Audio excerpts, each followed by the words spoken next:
태풍전의 고요함. 기원전 5세기 그리스에 밀어닥친 첫 번째 아포리아는 살라미스 해전의 승리로 극복됐다. 페르시아의 주력 부대는 크세르크세스 왕과 함께 주랭랑을 쳤고 다른 방향으로 퇴각하던 잔류병도 모두 섬멸됐다. 아테네인들의 자신감은 하늘을 찌를 듯했다. 페르시아라는 말만 들어도 벌벌 떨었던 그들이 이제 제국의 군대를 격퇴시키고 지중해와 에게해의 맹주로 등극하게 된 것이다. 아테네인들이 뽐냈던 기원전 5세기 중엽의 자신감과 활력은 곧바로 문화의 중흥으로 이어졌다. 이른바 아테네 황금기가 도래한 것이다. 역사를 돌이켜보면 심각한 위기를 극복했을 때 문화가 비약적으로 발전하는 경향을 보인다.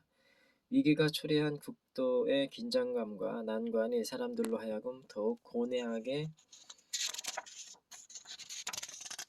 만들고 삶과 죽음과 같은 인간의 근본적인 문제를 성찰하게 만들기 때문일 것이다.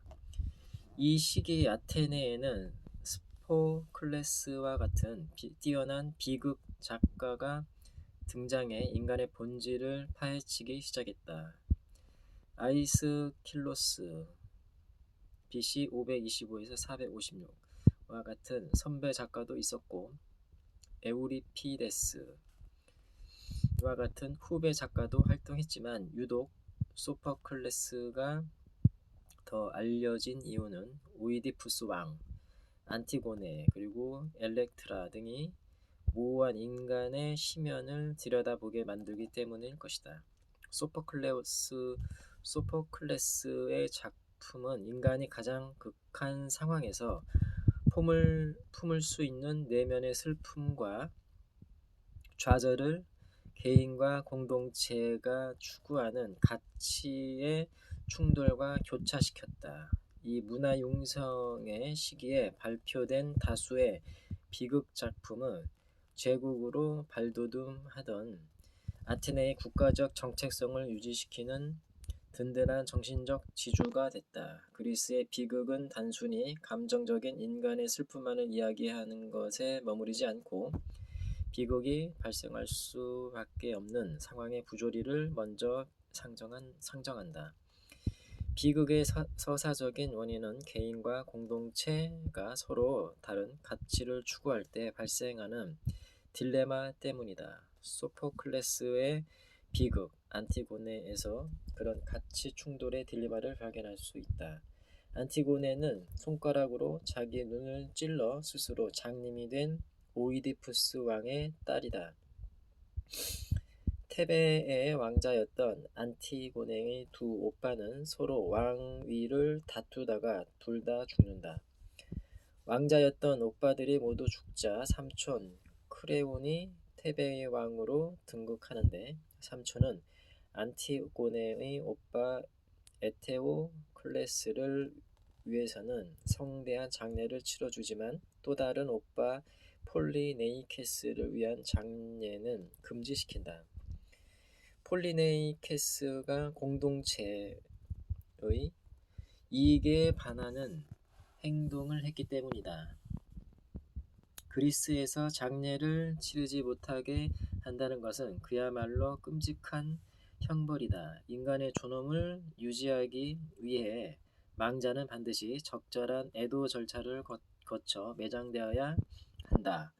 안티고네는 깊은 고뇌에 빠진다. 국가의 법을 내세워 오빠의 장례를 지내지 못하게 하는 삼촌 클레온의 결정과 달리 동생인 자신은 오빠의 장례를 적절히 치러주어야 할 의무가 있다.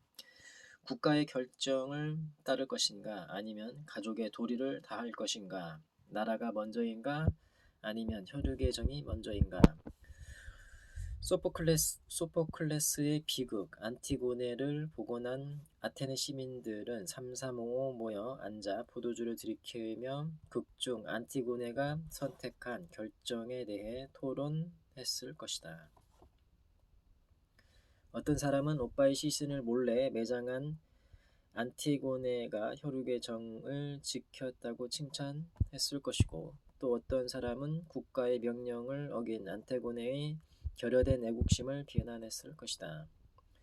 소포클레스의 비극은 아테네 시민들의 토론을 촉발시켰고, 결국 이런 공동체의 격조 높은 문화적 활동이 그들의 소속감과 연대감을 중대시켰다.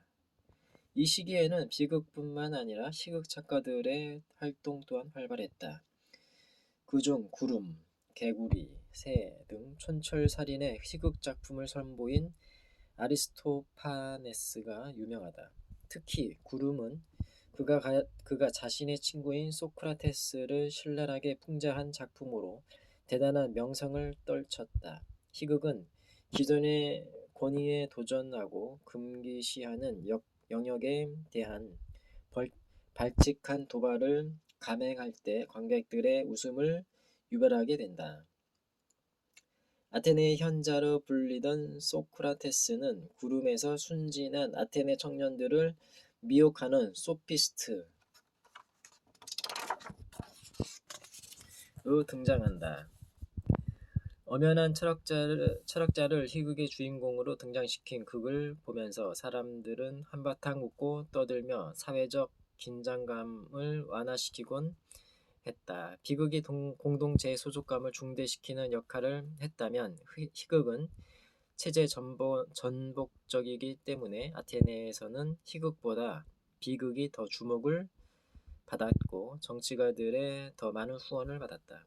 의술의 아버지로 불리는 히포크라테스 BC 460에서 370 추정 또한 그 시대의 사람이다. 의사인 나는 어떤 집에 들어가더라도 병자의 이익을 위해 갈 것이며 어떤 해악이나 부패한 행위를 멀리할 것이다 라는 내용의 히포크라테스의 선서는 기원전 5세기에 찬란했던 아테네의 정신을 대변한다.